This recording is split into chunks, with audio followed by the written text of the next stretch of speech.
This episode is proudly brought to you by the My Donor Story book series and Pregnant Together, a virtual community for anyone and everyone who has felt outside the box when it comes to creating your family. Check them out at mydonorstory.com and pregnanttogether.com.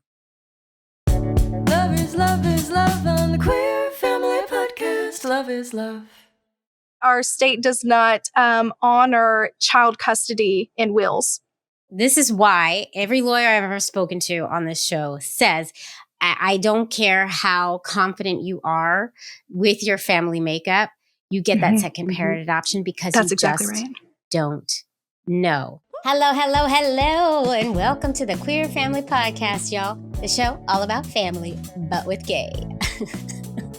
My name is Jaimie. I, of course, am your host as always, and you, my beautiful, beautiful friends, are tuning into the show whose mission is and always has been to celebrate, highlight, uplift, and normalize LGBTQIA plus families in all of our beautiful identities. And woo, child, this episode really does just that.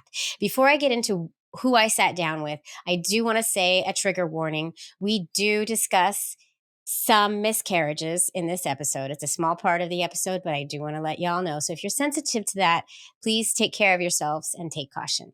All right, so what is this episode about? I'm not even sure I can summarize it that well because there's a lot of legal stuff in it, but I'm going to do my best. I am not a lawyer. I am not an expert in any way. Y'all know that. I am just here letting the stories be told, but here I go.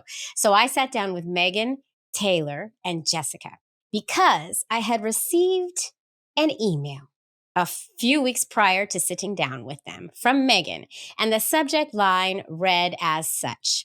3 married lesbian couples are fighting the state of Louisiana for the non-genetic mothers to have rights to their children. Obviously, I was like, wait, what? I'm sorry, what? And this is on the heels of what recently happened in Italy or might still be happening. I'm not even sure. Like I said, I'm not an expert and I'm not all up on the news all the time.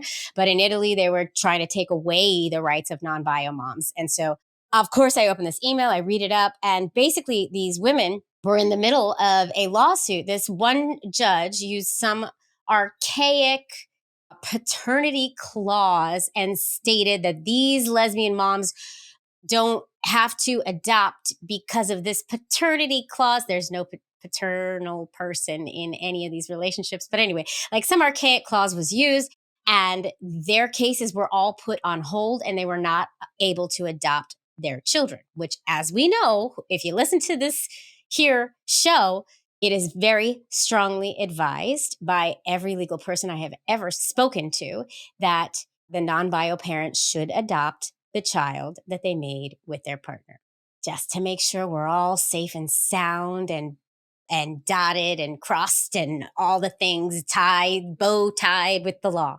So I said, Megan, let's get you in. Let's tell your story.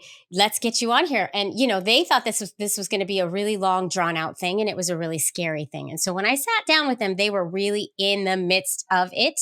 I sat down with 3 separate mothers who were going through their own separate battles. And as you should be, they were super fired up when we talked.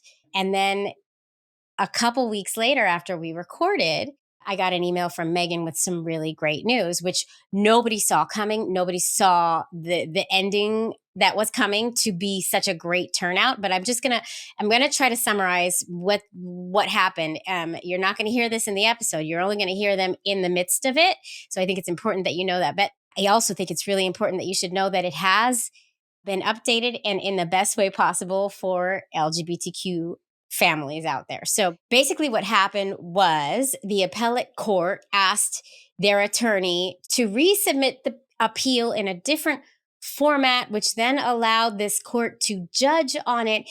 Basically what ended up happening is they made a verdict that would prohibit any Louisiana judge from using this archaic clause to prevent same-sex married couples denial of adoption. So great for LGBTQIA plus parents in Louisiana. The attorney didn't even see this being an outcome, so it's even better than they thought.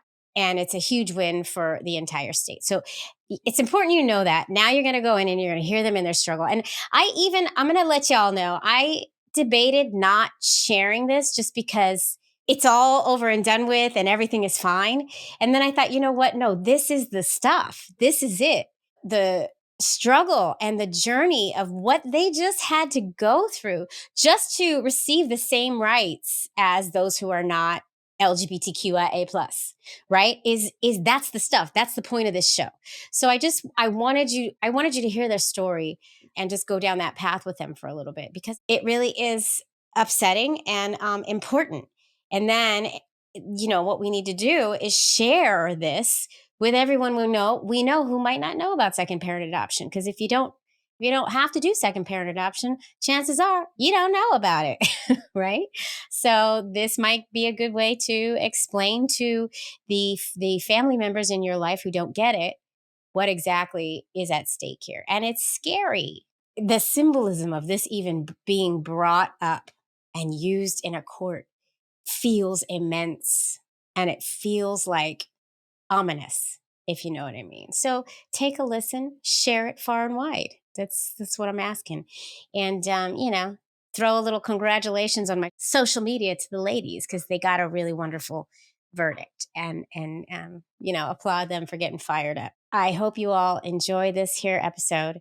And I think it's time to roll the tape. I have yammered on enough, and I hope I made sense. And once again, I would like to reiterate, I am not a legal person. I don't even know the term to use. I usually use the wrong terms for everything. So I just felt this was just an important story to share. So I'm going to share it for you. All right, Helen, Beulah, Nicole, please, my lovely assistants who don't exist, except Nicole. Nicole probably could have said this way better than me. That's what I'm saying. I should have just brought Nicole in to explain this. Anybody, a lawyer who wants to explain this better for me, write in, please, to the queerfamilypodcast@gmail.com and let me know. Okay, thank you very much. And now we will roll that tape. Queer Family Podcast, love is love. I'm Megan Taylor and Jessica. Hi.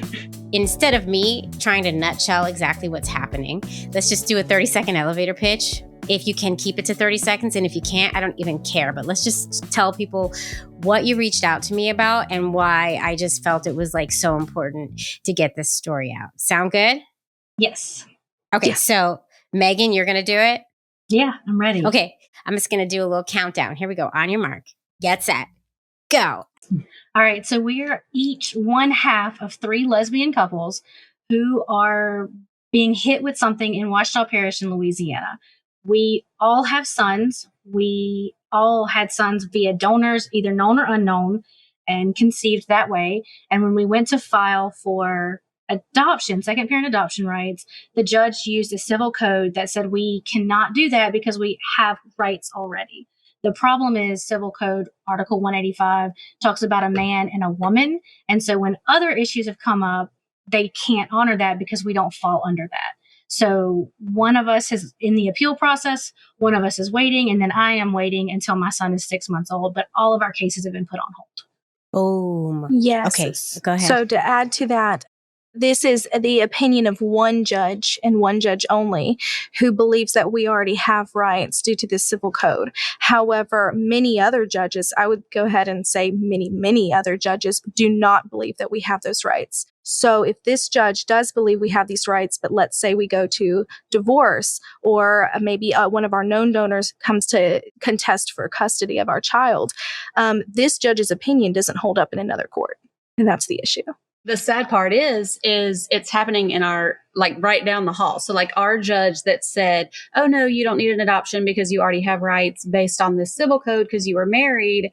The judge 3 doors down could see our case in so many years via, divorce or death and say, no, that doesn't apply to you because you're not a husband or a father and you cannot pass a paternity test. Yes. And that has actually happened. That's actually happened because, Yeah. Wait, what is the name of this code that this judge is referring to? What's it called? Isn't it called the Civil Code 185? Isn't there some fatherhood thing in it? Yeah. I have it memorized. It's presumption of paternity. Mm-hmm. And it states, the husband of the mother is presumed to be the father of the child if the child is born within the marriage or within 300 days of the termination of the marriage. So it is very gendered. What the? Also, like based on marriage, based on birth happening from a marriage. Like, wait, I'm so confused because it's talking Right, about exactly. So we are all we. are. Even the judges are confused. it's talking about freaking marriage, and there are so many people who get pregnant who are not married, but an example of it, and the way it doesn't just affect LGBTQ plus people is, for example, let's say a woman gets a divorce. She's separated from her husband. In that separation, she has a child or gets pregnant by another man. So they get divorced. Well, if they don't get divorced within the 300 days. right, they get divorced within the 300 days, the man that she divorced is still the legal. He's presumed to be the father of the child. And this puts these women in a situation where sometimes they're leaving their abusers. And now they're Right. having to go face to face with their abusers and ask and beg their abuser to relinquish rights to a child that does not belong to them, and then ask the biological father to adopt their own biological child. oh my God, like this is Yeah. such a problematic code, law, whatever. That's why I just thought it was important to have you come on and explain what's going on, because like this is happening right now, 2024, end of February, 2024. All of your cases for second parent adoption, meaning for the non-bio parent to be legally recognized as a parent of a child each of you created together with your spouses and were That's right. along every second of the way, all of your cases are just on pause. You're like in limbo mode, just waiting for what? They're on pause. Mine is actually going to the Second Circuit because so what happened is our judge denied our adoption, citing the Civil Code Article 185, stating that my wife, because I'm the biological mother, my wife did not need an adoption because our son was already hers because we were married under this code. So our attorney took it back and said, hey, we don't agree with that. Can you take another look? She said, you know what? I'm going to stick to my decision that you don't need an adoption. So we didn't like that answer. So we have filed an appeal with the Second Circuit to have them take a look at the case. But until my appeal goes through, Taylor's adoption is on hold. And Megan is kind of on hold too. One, because her son isn't quite 6 months yet. But at the same time, if this doesn't get done by the time her son is 6 months, then hers is on hold as well. So we're just kind of stuck in a limbo state until this appeal gets a decision. And when you have known donors, it adds an added fears for sure. Anxieties, Oh my God. yeah. Yeah. Well, it's really crazy because so many parts of this are just ludicrous. Like this judge is stating that because of this law that has literal husband in its wording. Right, exactly. There's no husband here, first of all. There's no husband. Amen. Never to that. was, as I know. Nobody calls himself a husband between your marriages. You never know. No. But right. So there's no husband here. So first of all, that's ludicrous. It gets so much worse because in the state of Louisiana, you cannot terminate rights without someone assuming rights. That's right. So even though she's saying we already have rights, well, they have known donors. They can't terminate the rights of the known donors. But I used a cryobank, and in the state of Louisiana, my donor still has rights. So even though I don't know who he is. Right. This anonymous mystery person still has rights. Yes. So is it like they say like you have to wait 6 months and if the sperm donor comes forward or something? Is there like some kind of caveat with that? Unfortunately, in mine and Jessica's case, no, because their rights were never terminated. So they go ahead. No, you're fine. So their rights were never terminated. So this opens the door to where my donor can track me down in 10 years if he wants. But oddly enough, so in with that, my donor came with my wife and I to our attorney's office to sign all of our paperwork. He's like, because what we had to do is he had to say, yes, I give up my rights. I will allow, your wife, Nikki, to adopt this baby. And I had to not give up my rights, but I had to say, yes, I'm also in agreement that I want Nikki to adopt our baby. All three of us were in the same office at the same time, signed the same documents, notarized, Doesn't hold up. the judge it will not hold. Similarly, he cannot release his right. rights. And similarly, I have a What? donor contract. And in the state of Louisiana, donor contracts do not hold up. And then I know my a lot of God. your listeners are going to pull their hair out, especially if they come from more progressive states. And Yeah. they're going to say something along the lines of, well, what about you just need to make a will. But our state does not honor child custody in wills. This is why every lawyer I've ever spoken to on this show says, I don't care how confident you are with your family makeup, you get that second parent adoption because That's you exactly just right. don't know. And now you're bringing out all this, what is it, blue tape that they're using or red tape? I don't even know what they call it. I'm All of so the bad colors. with the terms. All the colors of the tape. tapes to complicate this thing, right? Let's talk about this. Let's talk about your contracts with let's talk about getting these known donors, right? Let's start with you, Jessica. So you went down this known donor path. I'm sure you dotted all the I's and crossed the T's. How did you go about your known donor search and contract and all the things? I grew up without my father. My mom is also a lesbian. So I didn't grow up in a two female household, but my mother had me. My father is kind of in and out. So I wanted a known donor for my son because when the time comes up, he's going to have those questions. And I didn't want to make that decision for him. So if he starts asking those questions when he gets older, so we really wanted it, to be someone that we trusted, not someone out of a cryobank or anything. We wanted to have a relationship with the donor as well. He was very close to our family, still is very close to our family. And so we started talking and we were like, hey, this is what we think we want to do. It's kind of out of left field to ask this question. Would you be interested? And his response was, oh my gosh, I love you guys so much. I want you to have a family. I don't want children at all. I don't want to raise them. I don't want to take care of them. So if I can gift this to your family, then yeah, let's absolutely do this. And then of course it was not in front of an attorney yet, but we kind of had months of, okay, well, what if this happens? Okay, what if this happens? Are you sure you don't want him or her? Are you absolutely sure you don't want children? So once the time came, we always kind of kept in contact, let him know what was going on.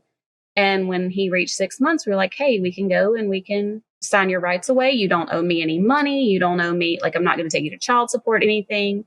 We can just live our amicable lives and, we'll raise our son. And he's like, sounds great. Let's do it. Didn't work out that way because we kind of thought it was all cut and dry. You would think so. Also, you don't want this guy who's giving you such a huge gift and giving a huge piece of himself. You don't want him to be stuck in some legal drama that that he doesn't need to as well. And we've asked those questions right now, because he can't terminate his rights by the judge's standard. Myself, obviously I have rights because I'm the biological mother. My wife has rights because we're married, but so does my son's, I'm going to say birth father. It's his donor, but so he has rights as well. But then the issue kind of comes up because we always ask these what ifs. If something were to happen to me, not necessarily in divorce aspect, but if something were to happen to me and say I was in a car accident and I was incapacitated or I didn't survive, then, because you can't put this kind of stuff in a will. Is it kind of far-fetched a little bit? Yes, to say it's going to go this far, but no, but at the same time, no, it's not. I don't think it's far-fetched at all. My family loves my wife very much and they will make sure that our son stays with him. However, the court could come back and say, you know what? Well, now that your marriage is dissolved, wife, you have no legal rights. Guardianship to this kid. And this man who very avidly said, I don't want to raise a child. Well, now you're going to pick up this 9-year-old little boy and say, here, donor, raise him. It's all kinds of insane. We'll be right back. Queer Family Podcast. Y'all, just a quick sec here. The need for community is real, as we're learning from this here episode. And I have a wonderful community that I think we should all know about. It's Pregnant Together. It's a virtual community for anyone who's felt outside the box when it comes to creating your family and also just being a part of your family. It's a wonderful, wonderful resource for our community, the LGBTQIA plus community, and it's run by queer midwife Maria Goodman. It is just an awesome place to go to find community. They have workshops, they have community support groups, they have advice from experts. Like if you want to talk to a midwife, you can. It's a beautiful space for folks who don't feel like they fit in most of the other spaces. And I think it's clear, especially from this here episode, that it's really important that we find our people and we work together to create and uphold the inclusion that is really, really needed in the world. And the best part about it is listeners of the Queer Family Podcast will get your first month into this community free. You're just going to click the link in our show notes to get that month and get started now. You can also learn more at pregnanttogether.com. Love is love. I have one more question. When you were starting the donor process with him, did you make any kind of contract together, or did you get a contract? Did you get a lawyer involved before baby was born? We did get a lawyer involved only because he wants his identity to be anonymous. Mm-hmm. So we did sign like NDAs and stuff like that. So that way we can't turn around and say, oh yeah, XYZ is our donor, because he wanted to be anonymous until he wanted it to be known, I guess. So kind of like us not asking him for money was kind of his security on our end to not go and just say, yeah, such and such is, our son's donor. And then, of course, we asked our attorney, like, are we okay that we're married? Is it okay that we didn't pay this man to, give us a sample? Because technically that's kind of frowned upon as well. Like, you can't just kind of say, here's my sample, lesbian couple mate. Like, you can't just do that in Louisiana. So it's kind of like a catch-22. So we just had to make sure that everything was right, I guess. And it wasn't. No, and now this man who wanted to be completely anonymous is like being called out by the freaking courts. Like really, like Correct. If you think about it, right? Like exactly. what the actual which is very similar with my known donor as well. Yeah, so let's pivot over here. Like what happened with your situation? Did you get a contract beforehand, or like? My situation is super interesting, but I have to keep his identity very much a secret because he does not know that we conceived, and I'm trying to keep it that way. We chose a donor across the country in a blue state. And we did that purposefully so we can have a donor contract be signed in his state, a state that does uphold donor contracts. I did talk to an attorney before we made all of these decisions. Mm-hmm. That way, in case anything came back, I could try to, I can't guarantee it would work, but in my red state, I could try to use that as a loophole. This was signed here, so you have to upload it. You have to honor it. Upload it. Yeah. You have to honor it, uphold it by their state's laws. Hopefully that was our biggest, hurdle, was just that issue. But no, unfortunately, that was not our biggest hurdle. No. We actually conceived twice. She did miscarry the first, and now we have our son now. You don't want him to know because you don't want him to like freak out because you're going through what you're going through, basically? No, it keeps us safe. So in Jessica's situation, she really knows her donor. In my situation, he is a stranger to me. He's considered a known donor because I did have to meet up with him for a fresh sample, so to speak. It was simply a donation. I mean, as medical as we could get it. And he is anonymous to me pretty much. He's a stranger in my life. And where did you find him? I cannot tell you that. Oh, okay. Oh, so I was legally advised. Sorry, because all of these bits of information could potentially help him track me down if he was looking. So let's say if he does try to change his mind, I'm in a safer space. I'm sorry, Jessica. I'm not trying to do this to her. I am in a little bit of a safer space than Jess. I would go ahead and say Megan's the safest right now. I'm a little bit of a safer space where, because he does not know that we've conceived and he does not know how to track me down, and these things that he cannot find me to come forward to change his mind until we get this sorted out. This is super scary because you're being forced to like keep this secret, even though you had an arrangement already and you That's right. got this contract made in a state that would uphold this contract, right? And now you're in this crazy space where you can't even tell this person that it happened. Like, it's all kinds of craziness because this judge has decided, because of this weird husband parentage shit, whatever it's called, paternal parentage because you're married shit that we essentially have paternal rights is what she's claiming. Right. This is insane. It's also important to understand that this is unprecedented in our state. So this is the first time that we know of. She's done it before, but no one's ever appealed it. Right. But our judge has done this before. But so far, we are the first three to say, whoa, hang on, let's do something about this. Because you deserve to have this. You deserve to have this second parent adoption. You need to. But it is so important to understand that this is unprecedented. So whatever happens to, no pressure, whatever happens with Nikki and Jessica's case will affect every other lesbian who conceives with sperm donation who needs an adoption going forward in the state until something else is done with the law. Right, and that's why we are on a fight for better legislation as well. In the same aspect, we've kind of discussed this civil code before. We don't assume that our judge used this to be malicious or anything like that. Like, she legitimately thinks that we have rights. But at the same time, what if you do come in contact? Like, now we've brought this civil code to light, I guess you will. Like, we brought it up and we're talking about it. What if you do come across a judge that in their mind, they think, I really don't want to grant this lesbian couple this adoption. And then they say, oh, you know what? That judge down in Northeast Louisiana said this. And she said, oh yeah, like I want them to, I think they have rights. So let me use this. Well, yeah, let me use this so that I cannot grant these second parent adoptions because gay people shouldn't be parents. Like, and then it catches like wildfire, and that's wildfire. Yeah. And that's what we see happening with so many things. The anti-trans legislature that's like spreading like wildfire through the country. And then these things, they just start with one little case and one little loophole that somebody finds. And then, we can use that with Roe v. Wade, right? All this stuff. Exactly right. And then states follow suit. And that's why this is some scary shit. And then you look at Italy within the past like year, not even a full year, they're taking away the rights of these non-bio mothers. This is a threat. This is a scary thing. And it does need to be brought to light. And so, Megan, what's happening with you? Because you used a sperm bank.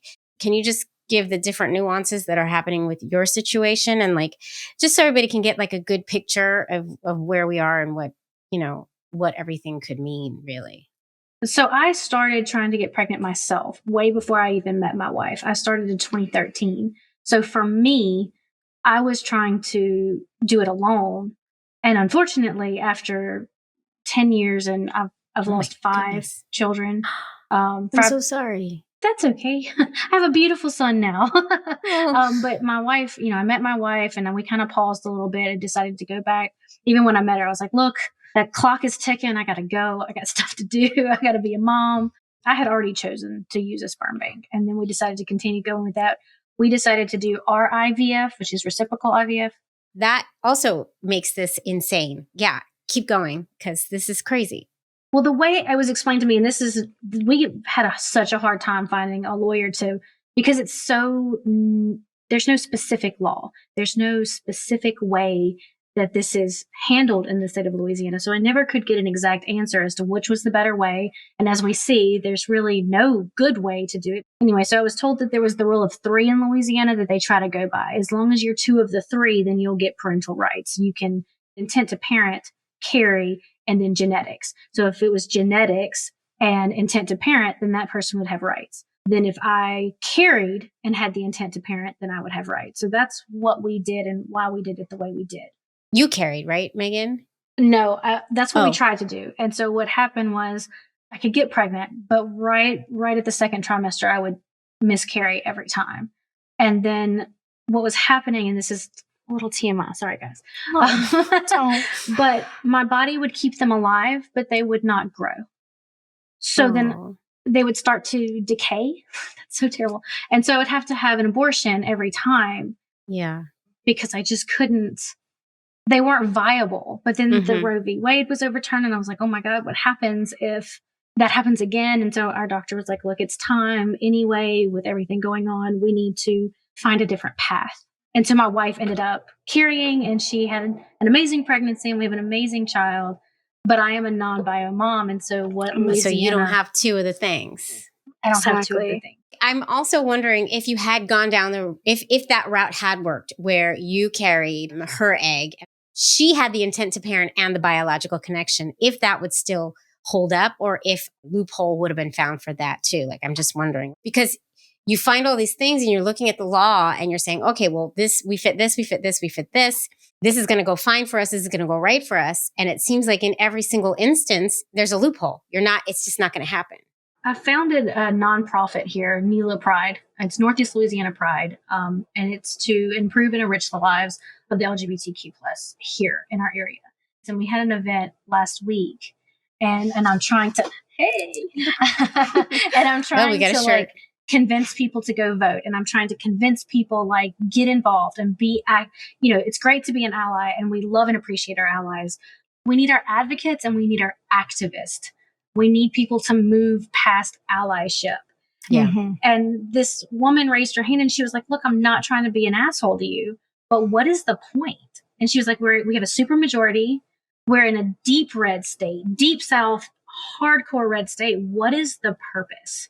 And so that's one thing that we're fighting. There's not clear and concise language in our laws to protect lesbian and non-biological parents and our gay parents and our trans parents. There's not anything there. So we're really at the mercy of whoever is ruling on our individual cases. And it doesn't matter how many contracts we have in place. It doesn't matter how much research and conversations we have with our donors. It doesn't matter if we pay. I literally spent my entire life savings trying to have a child through IVF and RIVF, not to talk anything against other ways, but thinking that was going to give us the very most protections and my very best chance of being a mother. And Louisiana just repeatedly keeps telling me, well, you're not a mother enough.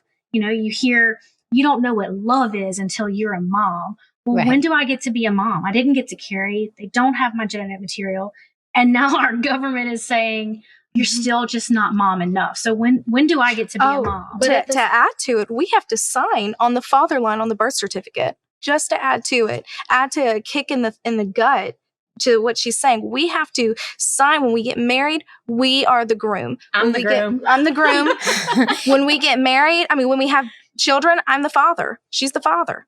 They don't let you cross it out and put mother, like at least in New York, when I don't remember our marriage certificate. That I don't remember. But when our daughter was born, we saw that it said father. So, and we said, there's no father here. Is there a different form? They're like, no, you just cross it out and put mother and it'll hold up. The birth certificate came to the house, it comes later, as I was listed as father. And we called and we're like, this is not right.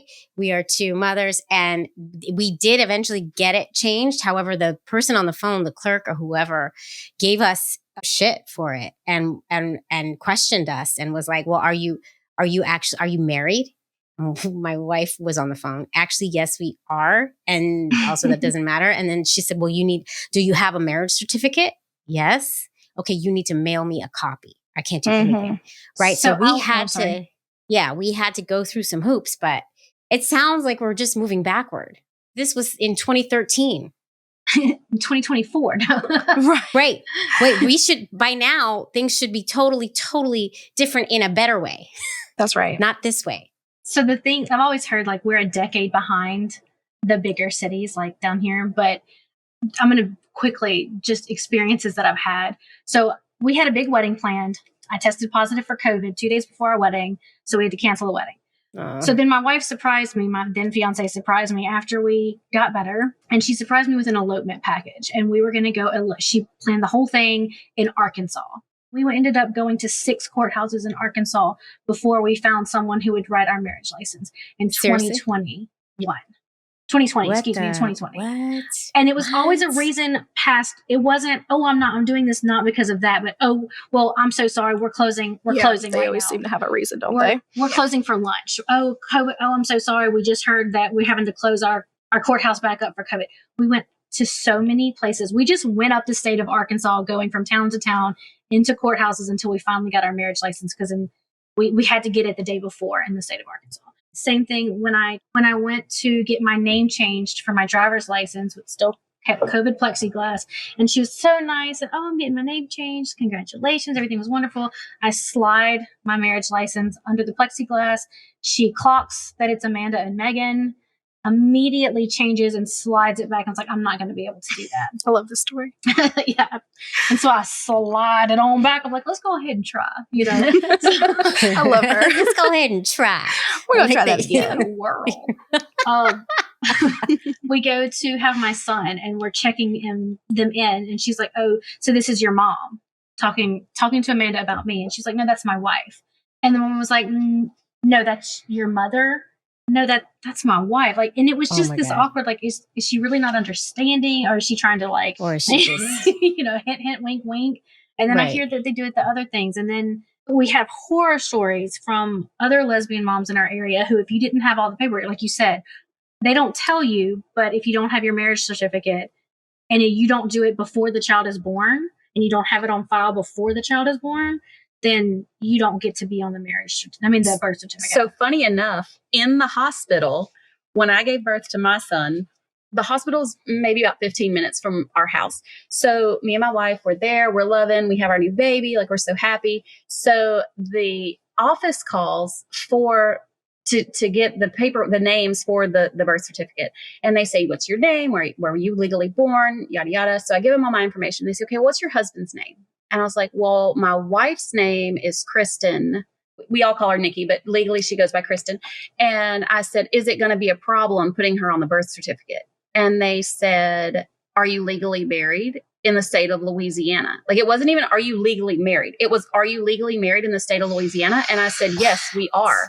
And she said, do you have your marriage license, your driver's license, both of your birth certificates, and your social security cards? And they're not even supposed to require all that, but they do that to me too. And I told her, I said, yeah, we have it. And she said, okay, well, would you mind emailing it to me? I just gave birth 24 hours ago and you want me to email this information? So my wife left the hospital, went to our house, to our safe, got all of our paperwork, came back, and I'm sitting in the bed with the baby in one arm and I'm screenshotting on my phone. Oh my God. To send in all this information. And when she brought it, I mean, she did list myself and my wife, but I just checked the birth certificate that came in through the mail, and it does say certificate of live birth, state of Louisiana, and it says mother/parent 1, and then it says father/parent 2. So parent 1 and parent 2 is on there, but our marriage license, ours says groom and bride. Oh, mine, I think, says groom/other on mine. We got married in 2019. Like, I'm an other. I'm being reduced to an other. Yeah.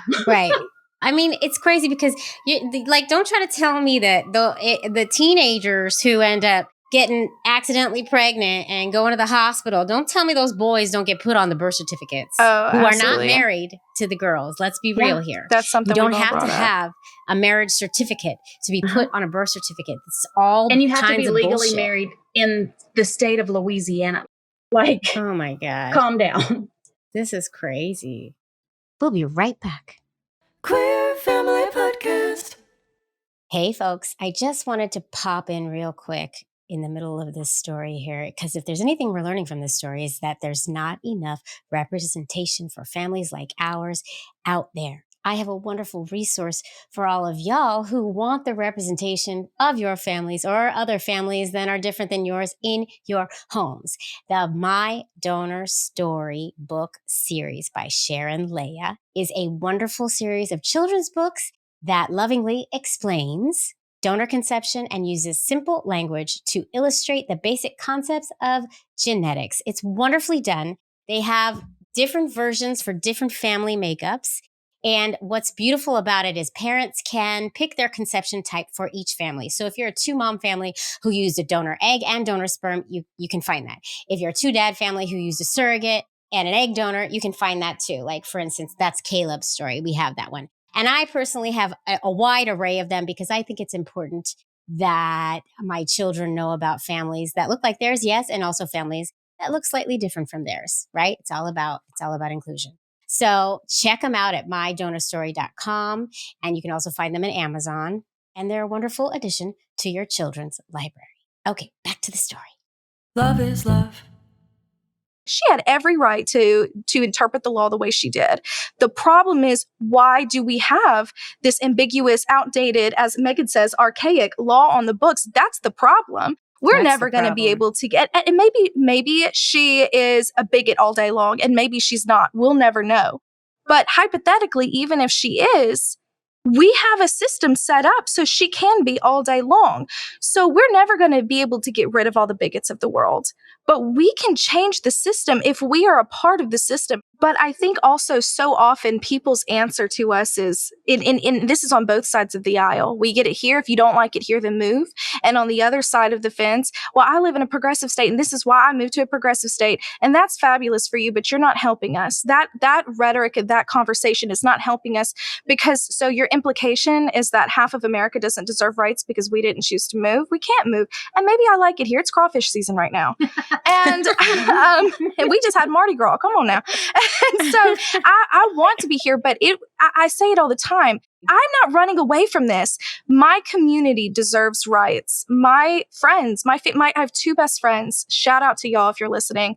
And they're getting married, and they so desperately want to have a baby. And they're waiting to see how our fight turns out so they can have a baby. I'm not fighting this for me. I'm fighting this for us, for all of us, every day. We have to consult with attorneys before we get married. We have to consult with attorneys before we have kids. Then we have to consult with attorneys after we have kids, because we realize that the judge's decision is now this decision. And so now this no longer applies. So now we have to go about it this way.